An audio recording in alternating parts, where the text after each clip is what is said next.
Yeah, maybe. Well, we are live right now, so yes, go ahead and tweet that out, Keisha. I'm Sam. Hey, everybody. Thank you so much for joining us, and I assume backing this video up to watch everything from the very beginning. We're here, as we typically are, to talk about WWE. Normally, we're in the TMS studios in sunny Manhattan, but not this week. We got kicked out. We did get kicked out. We were undesirable. No, it's a whole thing. But we had last week off because of Thanksgiving. We weren't able to make it in and talk about Survivor Series.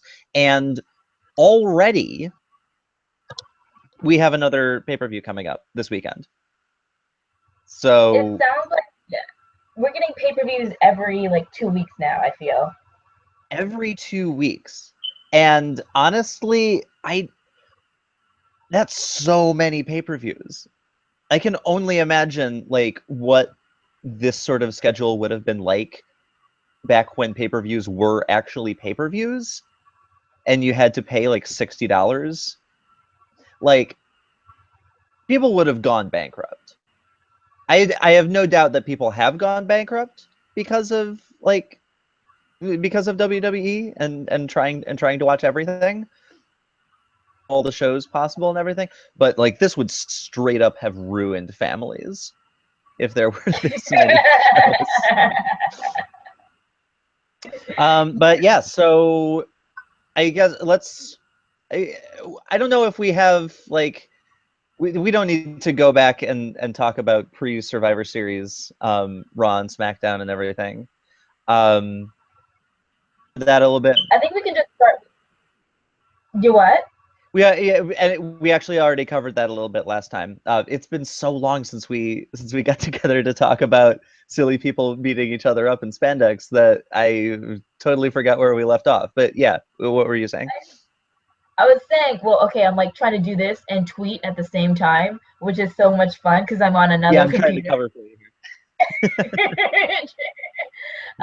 But what I'm saying is, yeah, I totally forgot everything before Survivor Series. So I guess we can talk a little bit about Survivor Series and then go straight into the epicness of the fallout that was Raw and SmackDown. Yeah.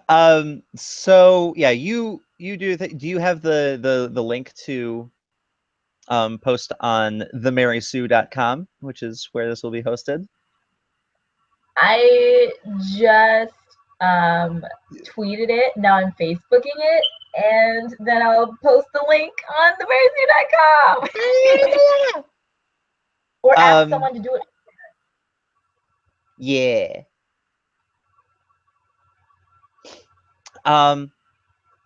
Yes. So, while you do that, Survivor Series. Here's the thing about Survivor Series.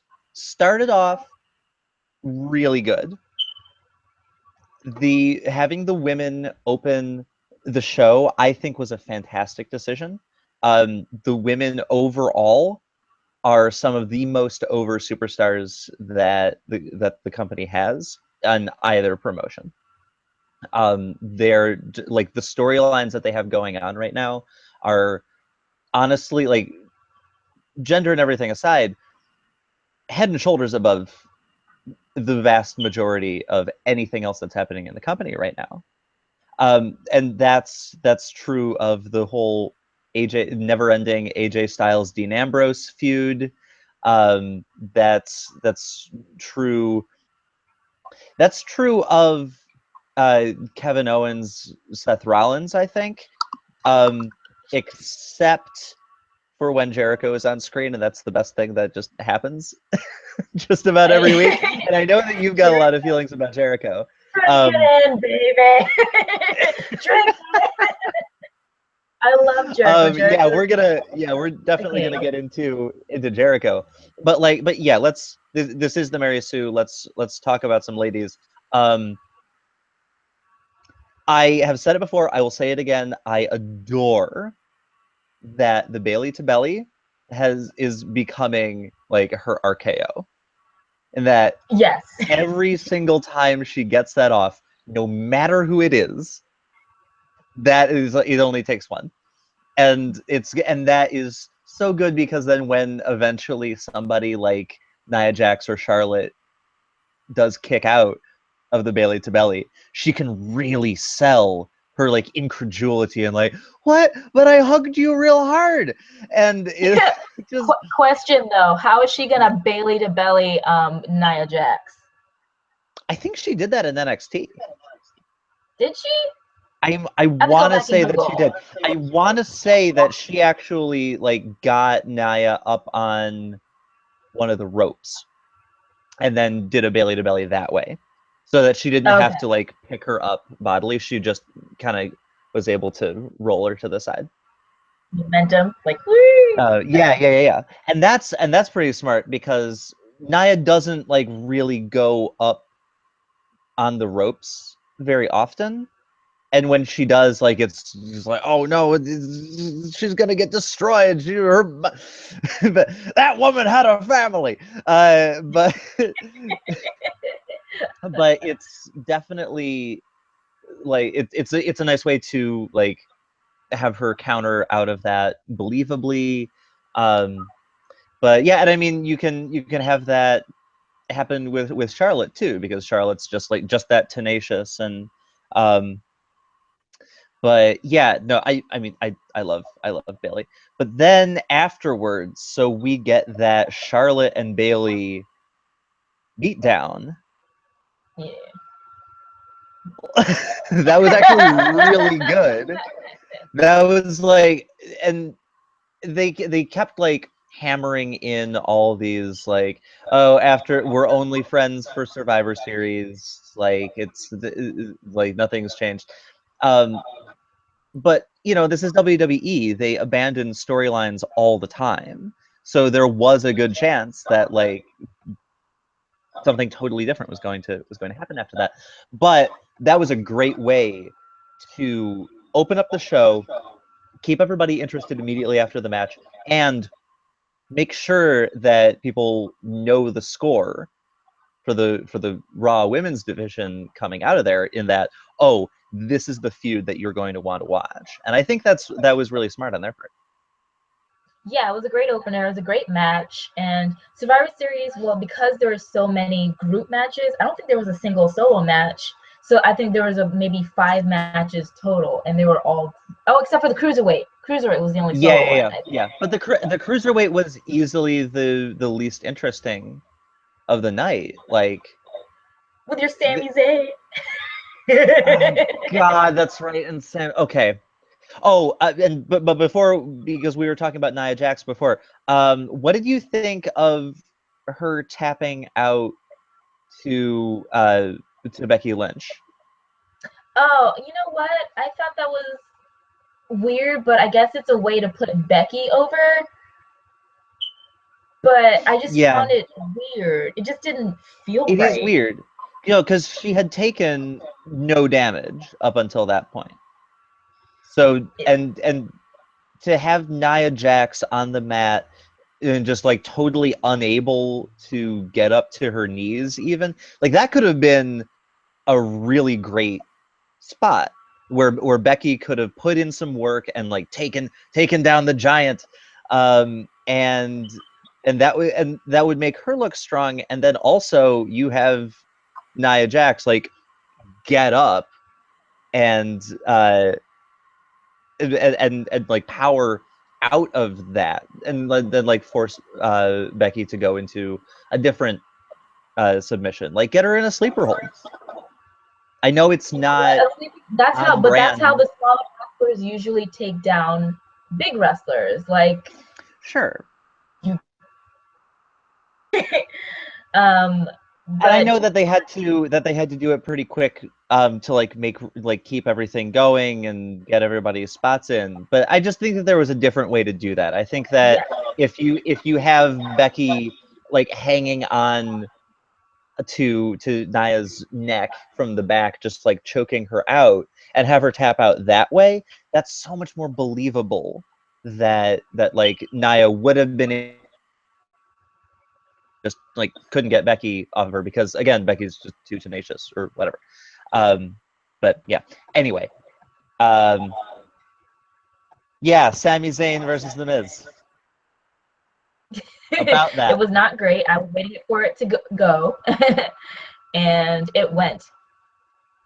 That's that. Sure did, Keisha. It did that thing. It wasn't that interesting. I was wanting Dolph Ziggler. Like, I'm still mad that Dolph lost his title just before this. Yeah. And I'm so confused. And I said this before Survivor Series when we were talking on that Friday, that I was going to be real pissed if they took the belt off of Dolph and didn't have it change hands at Survivor Series. I don't know what they're doing here. This whole like trying to build The Miz versus Dolph. That's what it is. Like, even the setup for this week, it was their final matchup, the biggest match of Dolph's life. Meanwhile, he's been world heavyweight title twice. Yeah, and like, I thought the biggest match in Dolph's life was the one at the last pay-per-view when he put his career on the line against. Maybe it's the biggest match of Dolph's life this week. he has a rough life, is what we're saying. Yeah, rough life. Yeah, I don't know. Because I don't know, and I guess I see what they're doing. It just doesn't make any sense to me. It just seems like there are better ways. There are better ways to get Sami Zayn over than just like having him. Because it seems like right now he and Dolph are in the same place, and they're in that they are both losing and losing and losing and losing and losing and losing and losing until suddenly they win. And that's it's even. Oh. Well, I'm thinking because you have your cruiserweight division, and they're really, really focusing on that, and then you have your main event division, and you have your women, and then you have the guys who aren't necessarily main eventing right now, and they're kind of in limbo, so they're trying to figure it out. And I feel like that's where Dolph is, and where a Sammy is, where, you know, the light heavy, I guess you can call it light heavyweight division. Mm-hmm. Ish. That's what they called it back in the day, where you don't have a space for them because you're focusing on your tag teams and all of these other divisions. So what do they do? And this is the problem they've had with Dolph's for I would say his entire career. They don't know how to book him as a main event competitor or as a mid card. Don't know what to do with him. Yeah, and correct me if I'm wrong, because you're, as we know, you're the one here with a lot more wrestling experience, but it seems like the WWE has always had that problem with their mid card. In that it's been a consistent problem with like figuring out how to book people who aren't after a title. Yeah, it's been that way. Which is kind of some of the most important stuff. Yeah, because like even if you go back to a CM Punk, who isn't, Vince loves his big guys, is what it comes down to. Yeah. The big guys with the big muscles, that when you see that, that's like main event, heavyweight, Scott Steiner, Undertaker, all of these big ass dudes. Oh, Steiner. Yeah. Ridiculous. And then you have slimmer guys like, hell, even Chris Jericho, when he first won the Disputed Championship, before that, he almost walked out on the WWE because they kept passing him over, and he only stayed because they gave him that title. It's men who fit that lean build that aren't necessarily the big bulky guys. They just, for some reason, feel like they're not as, I don't know if it's, they don't think they're as good main eventers, but like Chris Jericho and CM Punk have proven that they can headline these events, but they're just still stuck in this mind frame of big and bulky is better, which if you've seen Baron Corbin, that is not true. Oh, God. Yeah, no, you're not wrong. I cannot believe that Baron Corbin is getting the kind of push that he's getting when his wrestling is boring, his mic skills are atrocious, his entire presence is like, we were talking about Randy Orton being a vacuum of charisma, but Baron Corbin is a straight up black hole. It's Yeah. absolutely stunning, the kind of profile he has right now, the kind of people that he's working with. The fact that he is getting a singles feud with Kalisto right now. Kalisto deserves an opponent that is miles above Baron Corbin's caliber. And I don't know any, like, I've looked, I don't know of any Baron Corbin fans. He gets no pop when he comes out. There's I don't understand why they're doubling down on this and just sort of shuffling off all these other workhorses that they have. I don't know. Because he's tall. That's why. Oh, He's God. tall. This is Every like the time. you know what? This is like the modeling industry. Tall wins. Oh, that's an interesting. Yeah, that's an interesting comparison. I think you're right. Yeah, I know I'm That right. if you've got the look, every time JBL talks about Baron Corbin having the same power as the Undertaker, I no, no. He's an asshole in a motorcycle jacket with the sleeves cut off. Like he's not equivalent to an undead cowboy. He's Like a leather no. daddy, but he has life, okay? Well, he doesn't give either of us life. I'll tell you, that's obvious. Anyway, I do like just to one more thing about Sammy. Because you know I love Sami Zayn. You know I love him. But I like that he has this feud going on with Strowman. I honestly do. I just don't understand why his matches have to always be so like thoroughly about him getting just destroyed. Because I don't see how that builds him up as strong. Eventual victory, whenever that takes place, as believable.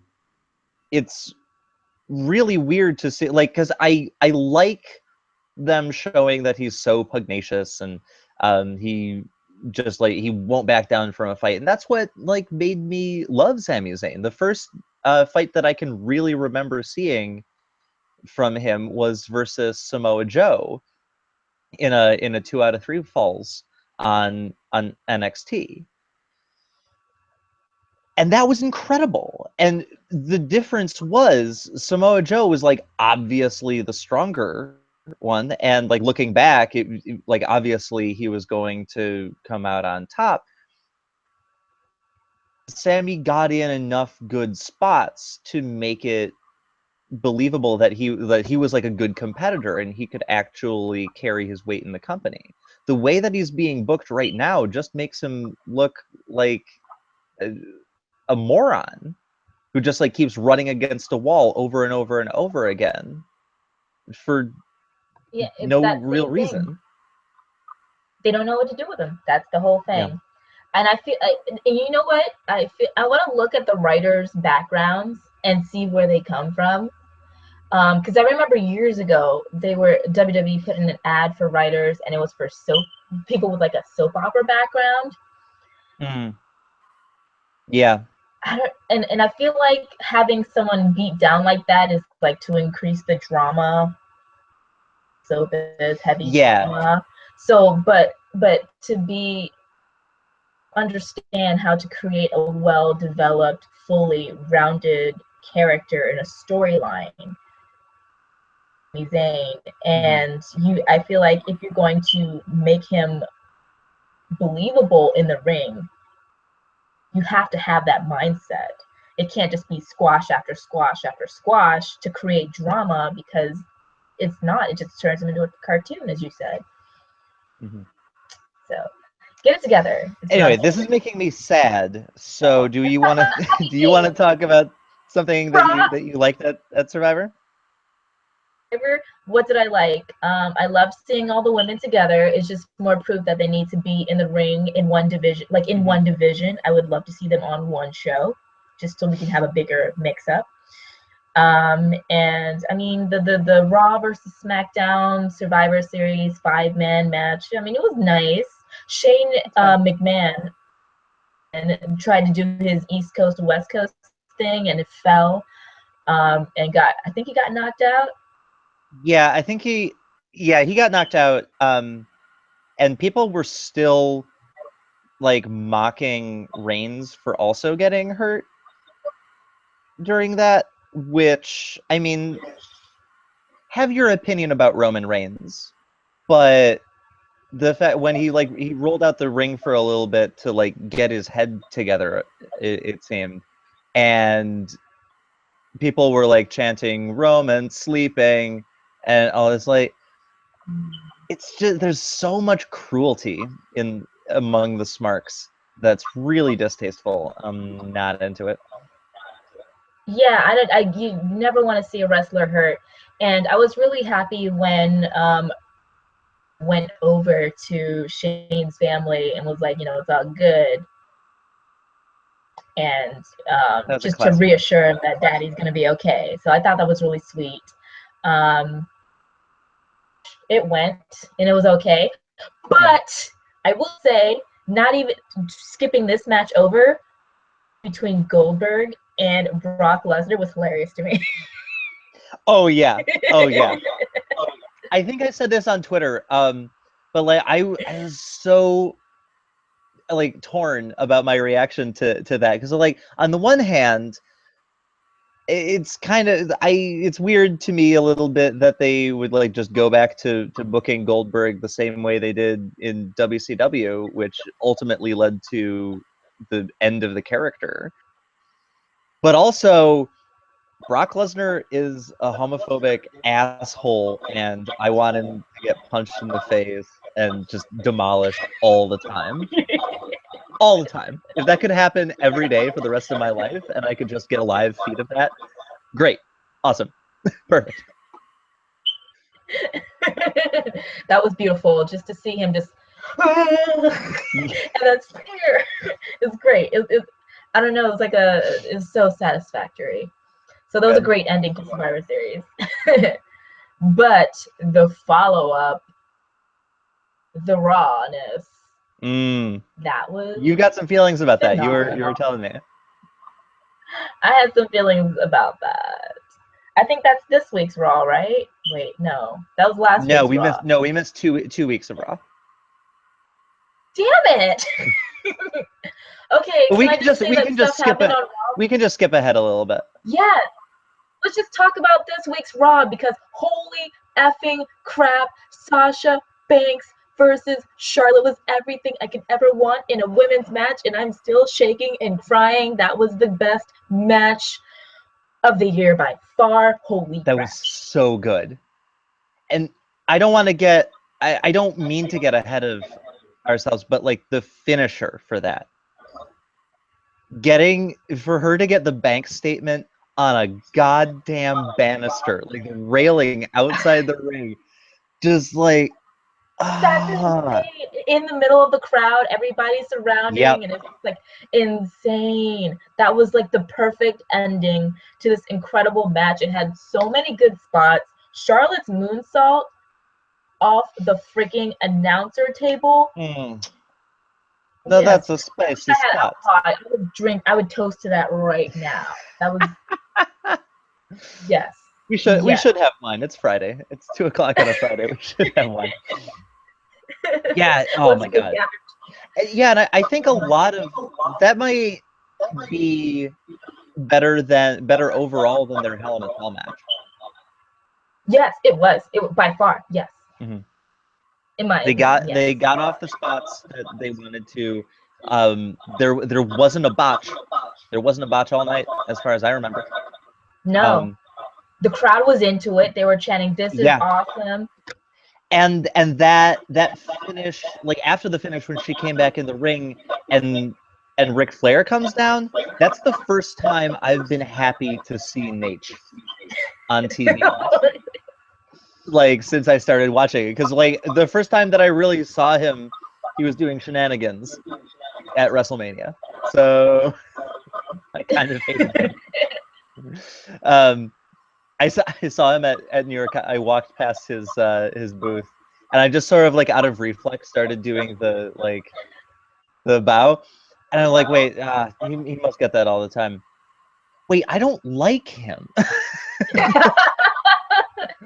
Well, why did I do that? See them.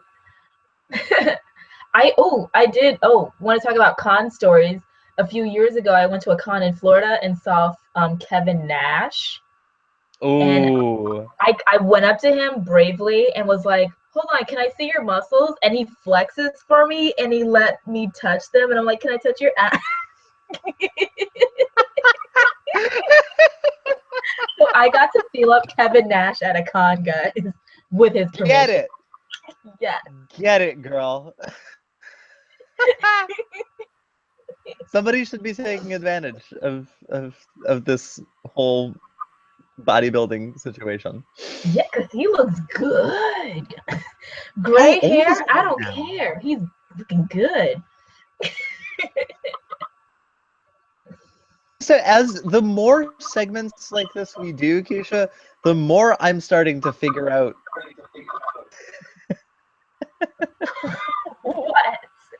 What? So if there are any roughly 40-year-old bodybuilders who are watching this at some point, that's Keisha at themarysue.com. Oh my God, no. Your name is Kevin Nash. I ain't talking to you, honey. We have fun. Yeah. But back to this Raw thing. Yeah. So yeah, what? I took lots of notes. Did you take lots of notes? I didn't. I've been really distracted this week with a lot of personal stuff, so I haven't taken as diligent notes as I would like. But I'm pretty sure that we want to talk about the same things regardless. So, but okay. I think these aren't necessarily. We need to address Jericho. I think. Yes. My one note for that whole beginning segment was pitting Roman Reigns against Kevin Owens and Chris Jericho is unfair. Baby looked so lost on that mic next to those two pros. Oh my goodness. That was painful. In general, mics on Raw and SmackDown, the mic segments were not good. There are a lot of people tripping over their words, and normally that's the announcers. Like Roman will at least take a step back and collect himself, but he was so at sea, had no idea what to do. And to have him follow Jericho and KO was I think the most unfair part of that. Because if you have Roman come out and start the show, and then like Jericho comes up and upstages him, that's like what Jericho does. But yeah, follow anyone. Let's be honest here.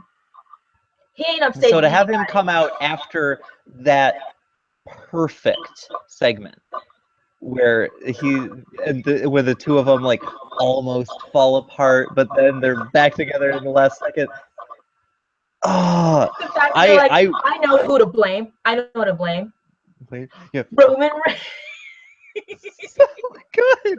I'm not ashamed to say it. I marked out hard on that. I thought that they were gonna they were done, and just like no, not like this. Like I need more. Do you think they're planting the seeds though of them? Oh, they 100% are. I don't want them to. I don't want them to either, but I think there's going to be. I think that could be a feud for them after KO loses the belt. Yeah. And then they can have like their whole, oh, you weren't there to help me. What the hell are you talking about? I was always there to help you. But on the other hand, that would make 2 feuds for Kevin Owens about being a best friend.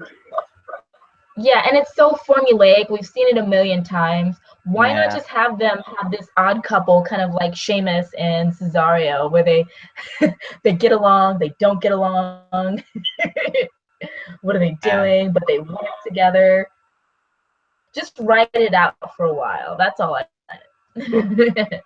I do like that falling into this like fake out, we're not friends anymore, and then like later, so there was like, oh yeah, Jericho's not going to show up by ringside. He hates Kevin Owens now, and then he shows up in some ridiculous costume. Sin Cara was wearing a Jericho mask. He put it on, man. Oh my god. Every time there's a riff on Drink It In, Man, I have to pause the episode. I can't continue. I just get the giggles. It's just so great. And I think that's also what makes Roman Reigns such weird too in that promo, because you have Chris Jericho saying "drink it on" or he put it on, and he's also it feels like he's ad-libbing too, and then you're putting him next to little man that couldn't, Roman Reigns, on the mic, who can't ad-lib. How is he gonna respond to that? Yeah. Yeah, I kind of feel sorry for Roman, but he's been in the company long enough. Dude, you can take classes, like seriously. Yeah, improv yeah, classes. they make classes for that. They're not that expensive. Yeah. So, yeah. But Jericho is our fave forever. He's amazing. He's a legend. Ridiculous. He's beautiful and wonderful. And Kevin Owens is on his way to legendary status. He's amazing as well. Well, listen, he's the longest reigning Universal Champion. Yes, he is. I really like that's not. when KO went on Jericho's podcast, introduced him as the WWE's longest reigning Universal Champion. So good. You could slather butter on that, eat it for breakfast. It's so rich. Yes. See, that's the kind of entertainment I appreciate, is when people have characters and they know how to speak and they can wrestle and they have the full package. So many people don't have that. Like, it's almost like when you're good at your job, then people enjoy it. Yeah. Yeah, sometimes it feels like Roman Reigns has no fun. He needs to have more fun. Yeah, that's true. He's a fun sucker. Have more fun, dude. Does that sound? Right, I'm not gonna touch the phrase "fun sucker." Let's just something else.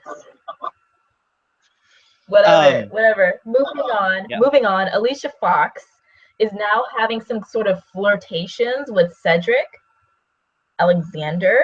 So there's that. Yeah, that's interesting. Interested to see, to like hear your thoughts about that as a Black woman pairing up the like 2 of the up and coming / I guess marginalized is a pretty good way to describe Alicia Fox in more ways. Yeah, I would not call her up and coming. Girl has been in the company for a decade. Yeah. But what are your thoughts on this as a push for Alicia? Well, she's been floating in La La Land for a decade now, so she needed something, and I guess Cedric is a good opportunity for that. same time, I mean, we've had so many women paired with men just to push them up, and it doesn't necessarily help the women because then they're just kind of stuck as the valet. Now, if that's something Alicia Fox wants to do, then fine. But as for her as a competitor to have a more compelling storyline, she needs to up her mic skills and really lay it in on the women. Like, even her part of her gimmick has been her like being feisty and screaming and, you know, kind of going ham a little bit. Now she could clean up her ring skills and actually cut a decent promo that would work for her. But she don't. So it ain't working. We should change the name of this video to Keisha Hatchett shoots hard on Alicia Fox. I'm just calling it like it is. This is not, it's, I mean, good job. Good for you guys. But Cedric is great. He's phenomenal. He's great wrestler. So good. The fact that he can do like a back spring off the ropes and then turn that into like, what does he do? Like a Pele kick after that? Something. He's like a freaking Power Ranger.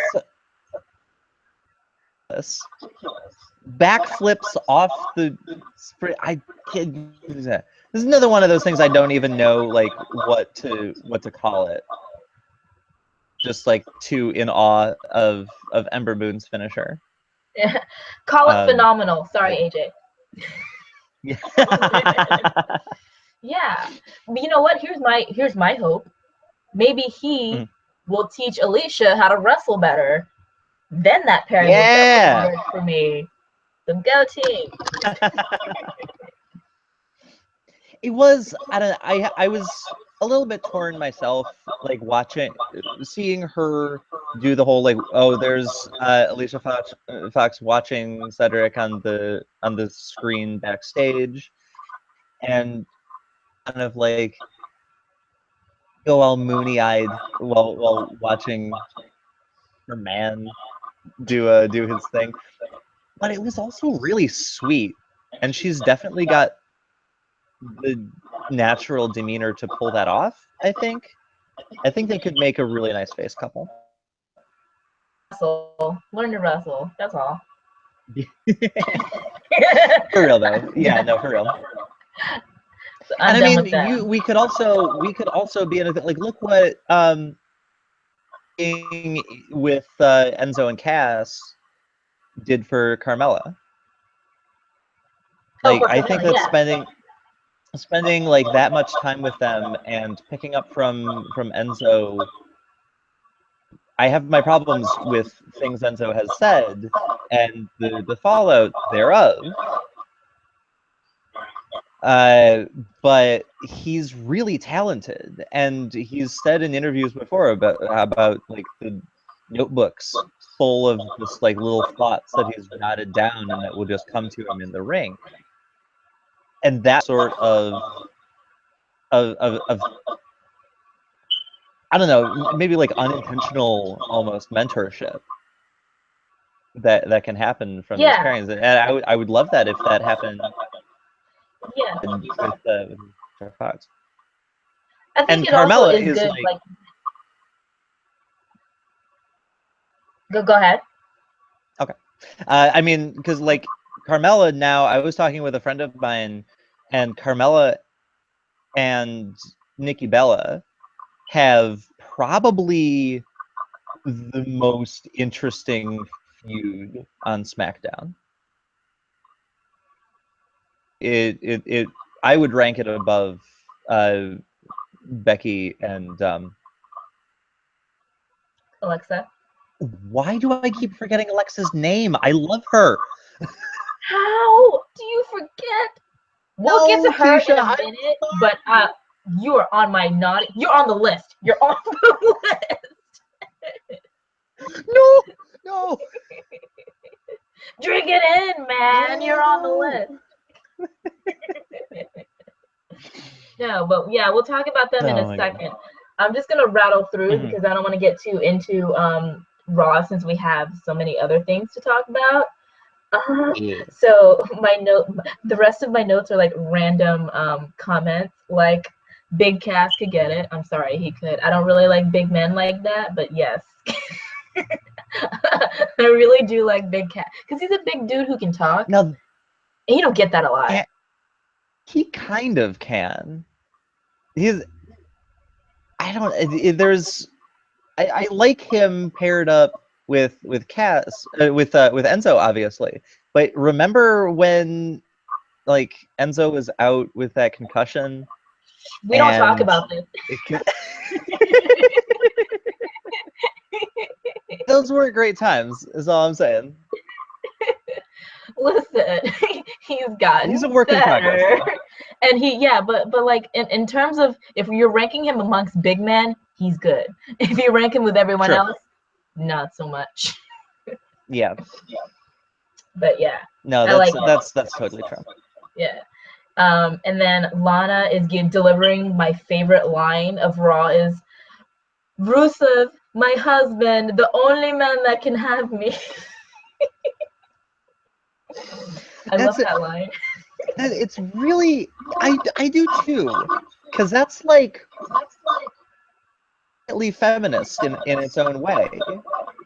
That she is like, every time she says that, she is reaffirming consent. That's kind of beautiful. And it really underscores, I think, actually a lot of the problems with people have had with Rusev and Lana, in that people who have like straight up attacked Rusev's wife are like made out to be the good guys, and Rusev is the bad guy for defending his wife's honor. Yeah. Rusev, hashtag Rusev did nothing wrong. I do like them together as a couple, just because they match. So they're such a weird mix, but they're perfect. And it's because Lana is that great mouthpiece who she's just so good, and she knows how to get under your skin and command the mic and make you listen to what she has to say. Those lines like, he's the only man that can have me. There was something where she got ejected from ringside for like doing some shenanigans right in the referee's face, and the referee's like, "What are you doing? Get out of here! Get out of here!" And she gets ejected like by security or whatever. And all the way. Oh no! It wasn't even security. She just like, she left without much of a fight, but she's just like screaming about how she did nothing wrong the entire time. I did not do it. Yeah. Sorry. Yeah. Continue. And what I can appreciate about Lana too is usually when there's a valet, I'm not really a big fan of them, and I just feel like they're arm candy. But she's really changed my mind about the way a valet can be utilized. Like, not every woman has to be a wrestler, just like not every guy has to be a wrestler. So seeing her in this pivotal role, I can appreciate that. She's fun. Absolutely. She's not arm decoration. She's a person with a personality. How do you feel about Lana as compared to Maurice? She's definitely more compelling. I never got into Maurice, even before she was married to The Miz. She's just kind of there, just another bottle blonde model-ish. Do your thing, I guess, but it's just not my cup of tea. And she's not. I don't think that she's just strong on the mic. No. She's just, I feel like the only reason she's there is because she's married to The Miz. You could literally put another person in that role and it wouldn't make a difference. Yeah, that's true. Yeah, I don't like it. Oh, Sheamus and Cesaro fighting in a bar. That was the weirdest promo. It went on forever, but yeah, I kind of liked it though. Yeah, it was fun. It just felt like a different show. It was like, now it's the Cesaro and Sheamus hour. Let's get into their dynamic. Yeah, and I this is like, I was not expecting this weird tag team situation to go on for as long as it did, and I definitely didn't expect it to go on. They lost to the New Day, because they were never going to win against the New Day. Okay. But that was so. The first adjective that comes to my mind is pure. That was so like it was just two bros broing out in a bar, and they're just like, "Listen, you're a prick. Yeah, so are you. But damn it, I love you."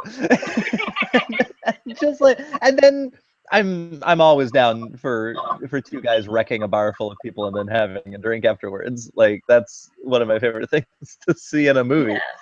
Yeah. That was great character development for them. Where this goes. Oh, sorry, I was talking over you. What did you say? Oh, no, I just said it was great character development, like real ass character development for both of them. We need more of that. We need so much more of that. Yeah, fun stuff. I wasn't ready to be like Sheamus. I was not ready for that. Yeah, and I don't. This is the first time I'm actually like, Sheamus, you're not bad. I kind of like you. I don't like you, but I kind of do right now. Because he's with Cesaro. Yeah. No, Cesaro's doing a lot of work. Almost rehabilitating Sheamus's character. Yeah. And it just works. Mm-hmm. I'm just gonna leave it at that. It works. Yeah. They're the odd couple. They're beautiful, and I love it. Keep it going. So I guess we should talk about SmackDown, so that we can get ready for TLC. TLC this weekend. Yes. Let's talk about this. Because I'm looking forward to not having that same weird looped GIF of Dean Ambrose elbowing somebody through a table every time I try to watch something on the WWE Network. Dean Ambrose. How do we feel about James? What's his name? Egglesworth.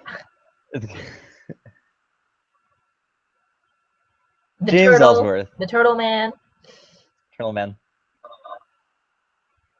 Ellingsworth, right? I don't know.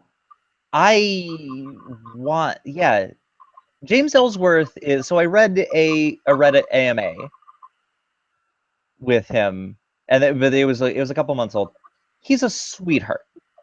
He's a wonderful guy. He's like the phrase "I'm just happy to be here" is like that is James Ellsworth. That's his entire like being out of kayfabe. But I'm really over this whole relentless body shaming thing that they have going on, and which is the entirety of his character, where to the point where like even so like AJ will make fun of his body, James gets like affronted, and then Dean calls him a mutant, and James is like, oh, I guess. It's really uncomfortable to watch someone like feed into ideas about his own inferiority. And like obviously he's not super jacked, but I don't know. It leaves a bad taste in my mouth. I get what you're saying, because every time the commentators talk about him, because it's not like he's hideous or some like, grotesque character, but that's the way they present him. He just doesn't have much muscle definition, and he's got a weird chin. He's got a weird chin. He really does, to me, look like a turtle. But like, it's not like turtles are hideous; they're adorable. But but just the fact that they just sort of demonize him that way. Yeah. I see that point. I just don't like the story overall, just because to me it's just a waste of roster space. Like, yeah, go for the underdog. Let's cheer for him. He's being picked on and all that fun stuff. But yeah. And meanwhile, he's not compelling for me. Meanwhile, down in NXT, Ty Dillinger has nothing to do. Oh my goodness, he's so just right there. There's space for you right there. Yeah. Yep. Yeah, so that's why and the Dean Ambrose being sort of his reluctant mentor thing, again, that can go to someone else that we really like. So that's why I'm not down for it. Yeah, I'm ready for this to be over at TLC, but I don't know. It doesn't seem like it's going to be anytime soon. They're just gonna milk it dry, and I'm just gonna keep fast forwarding through those segments and move on to more charisma, like Randy Orton and the Wyatt family. Okay, Randy Orton's gotten a lot better. As far as like I'm concerned, as a member of the Wyatts, I'm detecting a lot more nuance in like where he's coming from than I was before. Now, that doesn't mean that his acting is good, but like it's better. No, well, I really don't like face Randy. Because there's nothing to do with face Randy. Everything he does is essentially heel behavior, like the Viper, the waiting and all that. That's all heel stuff that he does. It's just that people really liked him for it. But for him to actually be a heel now works so much better, and especially when he's with the Wyatt family, who are a bunch of freaks essentially. So it makes sense for him to join that. Now, that said, I think I know where they're going with this. In that, I don't think that Randy's going to be with them for the long haul. Based on what he was doing with Luke Harper this week and being like, hey, we're gonna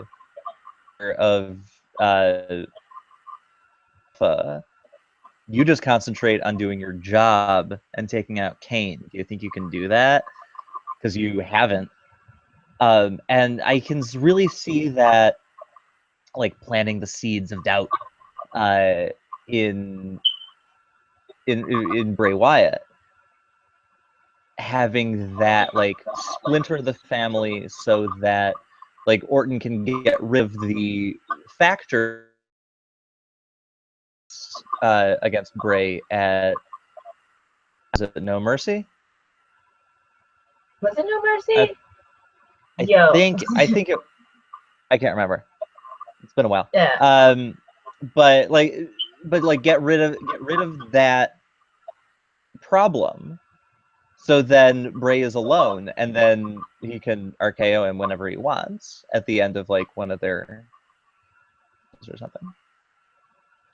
I feel like I see what you're saying about the splintering, but I think it would be interesting if they just like cut Luke Harper loose and just did his own thing or disappeared. I'm not really invested in him, so that doesn't matter to me. And then just I mean his. Yeah, go ahead. No, he's just not interesting. He's not a character.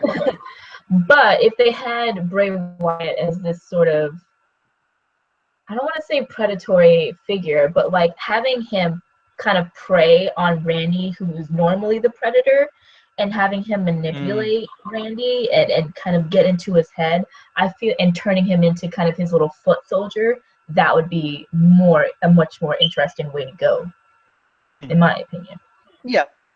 I don't disagree, for the record. I think you're absolutely right, and I think the best thing that Randy can do right now is stay a member of the Wyatts. But I don't think that that's where WWE is going to go with him. Yeah. They're going to turn him into a face again. It's not going to be fun. Yep. I will say it was really hilarious when he was talking about being emotional, because this was my note. Yeah, what was that? I don't know. But I basically said, Randy Orton talking about his feelings is rich because homeboy can't emote to save his life.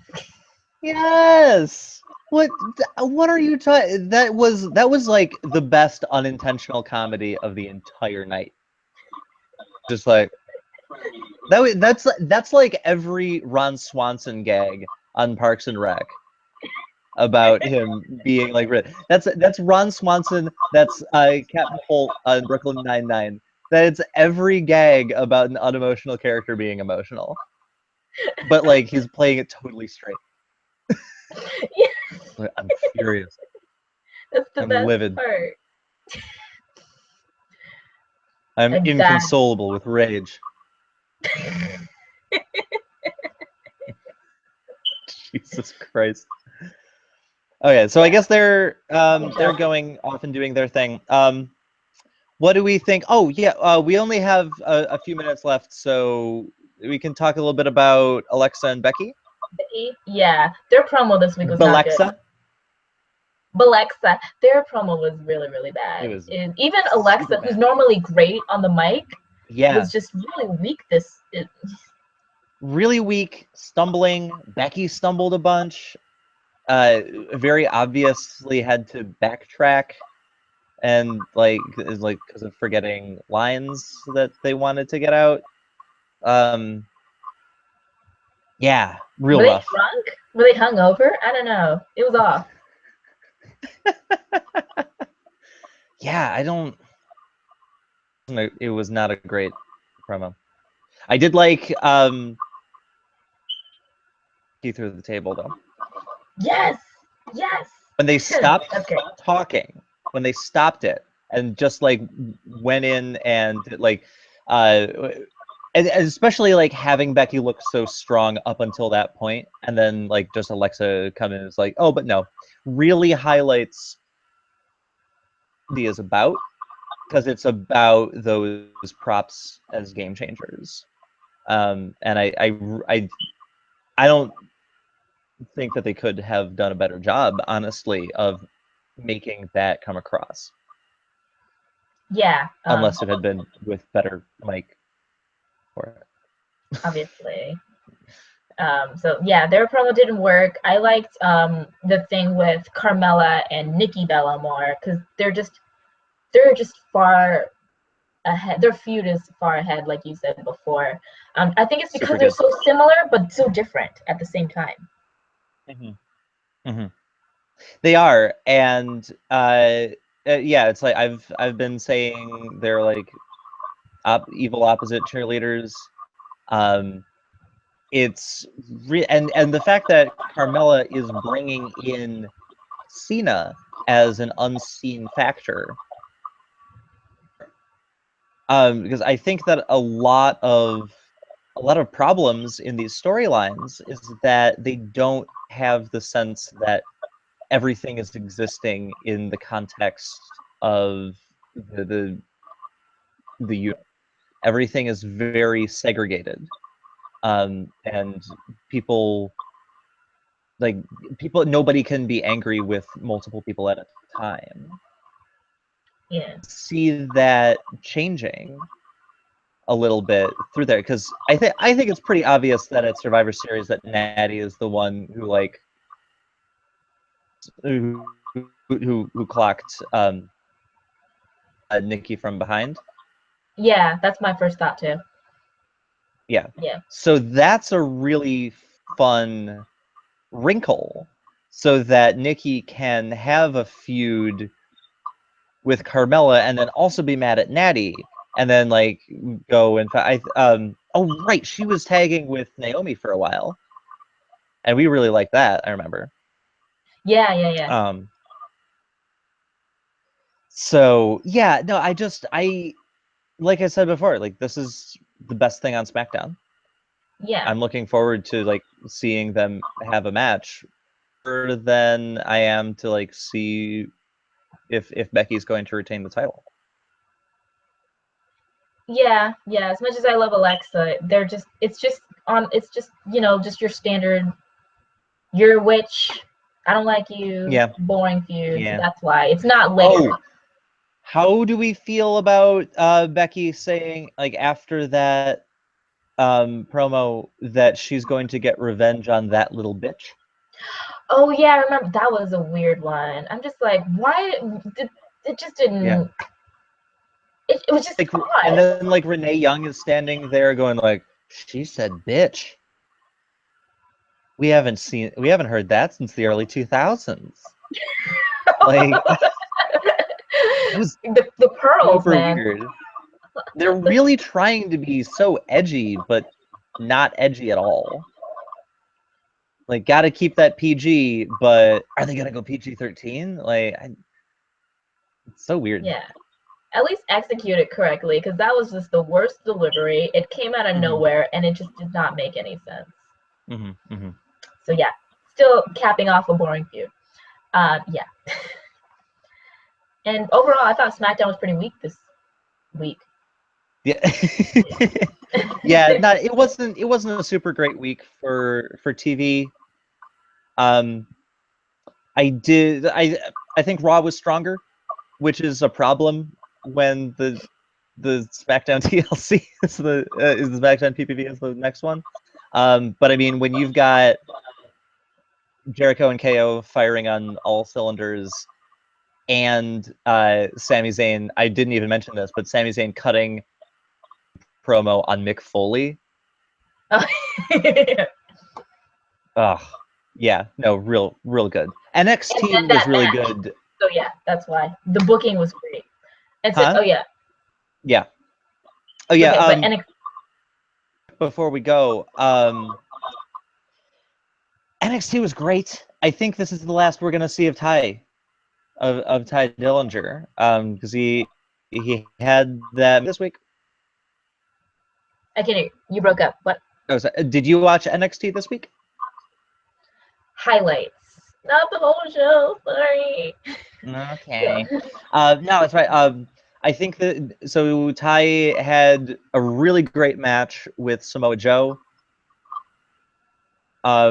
Where he was like, and it's very obvious that he's gonna get.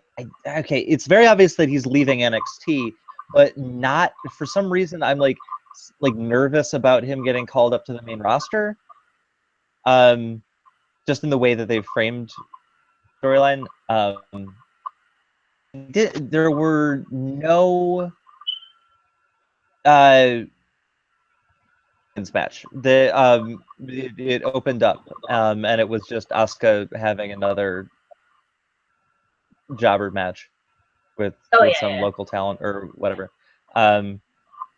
Getting real tired of those. I can tell you that. Well, if they really... I mean, what we really needed was more Emberman. Yeah. To keep getting that push, keep looking like the most fierce, like the fiercest member of the roster, which she is. I think she's the most over one out of everybody in NXT right now. Like 100%. The crowd, when she's in there and she starts screaming, everybody is totally into it. Everybody's into it, and it took her no time at all. Yeah. So she's great. I don't know. I've said it before, she is a straight up werewolf. And I love her. I love that her finisher is called the Eclipse. Everything about her. So yeah, I need more of her like whole her feud with the rest of the locker room. With Billy and Peyton. And who was that other somebody the MMA new. girl. Yeah. And, really didn't make an impression because we can't remember her name. Yeah, exactly. I was like, oh, she's gonna be fierce. She's like a gladiator, and then it was like, she came into the ring and didn't know how to wrestle. So that's one way to make me not like you. Thank you. Yeah. In my ring, you better learn how to fight, man. Coming out of TakeOver, though, I am absolutely thrilled that DIY took the tag belts away from the Revival. I love both of them, but you know that I am a sucker for when people use each other's finishers. Yes. And that happened like 2 or 3 times in that match alone. And then they tap out. They both tap out at the same time, which is not necessary, but looks great. And just so good. It's just so when you good. do things like that, it's just freaking exciting because more is more. That's what it is. Mm-hmm. We like more. And yeah, just overall, there's so much more. Because NXT is only an hour. That's the same problem that I think 205 Live is going to have. Also, 205 Live is going to have a problem with Austin Aries being straight up racist on I the didn't air. catch that episode. What happened?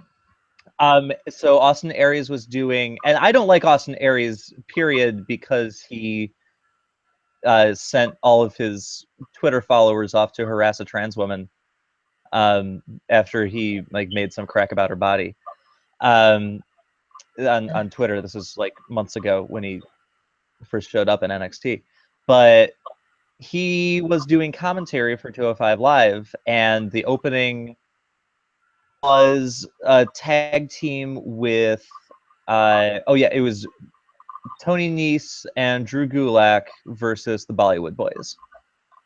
These are so great. They are delightful. They are very obviously Indian. And they come out and do Bollywood dancing in the ring, and it's just so good. They're so facey. And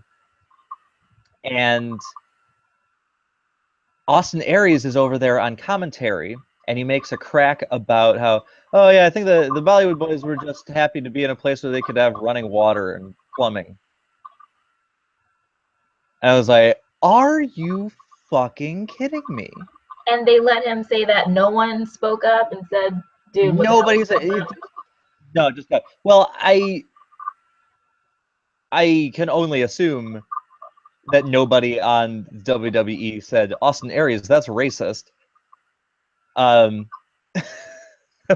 somebody on WWE called out another person in WWE for being racist, I would lose my mind. But but also I didn't watch anything past that because the network cut out. Then the application said that it couldn't play anything after that. So I don't know, WWE, if you want me to watch your shit, it's your PS3 app. That I'm definitely paying for. Anyway. But yeah. But NXT is I think we're in agreement on this in general. I know you don't watch it all the time, but every time I turn it on, whatever I see is probably going to be per capita than anything on Raw or SmackDown. Take it on average, there's more entertainment per minute on NXT than there is on Raw or SmackDown. On what? On Raw or SmackDown. Oh yeah, because they just don't have time to cut well thought out segments and then have great matches, and then that's a 2-hour thing. You have to have. Yeah, I mean, it's a problem. It's a problem, but I'm saying they pack it in. They don't. Where it really falls down is that they don't have the promos. Yeah, that's what there's not a balance, is what I mean. It needs to have the balance, and it doesn't have that to flow beautifully so that you remember the whole show and you're like, oh my goodness. Instead of just being one match, you're like, oh my gosh, that match was great. Why don't you be like, oh, that show was a show. Yeah, so that's what I need from NXT. But the characters are great. We are. Oh yeah, so good. Anyway, I think we're a little over time, and we've got to go and get more things ready for you to read on themarysue.com. What are you working on today, Keisha? What do you got for everybody? I just wrapped up some morning, Legends of Tomorrow and other stuff, and gosh, I think it's because it's Friday and my brain has passed out now. So I feel the website. Just check the website, guys. Just do it. Yeah, check it out. We're gonna have I'm gonna have stuff from the contributors to Mary Sue, which I know y'all are reading diligently. Only reading the entire article before you comment on things. And we've got Arrival coming up this weekend, and so much good stuff on the site. Yeah, we're go marysue.com. Yeah. Thanks for hanging out, everybody.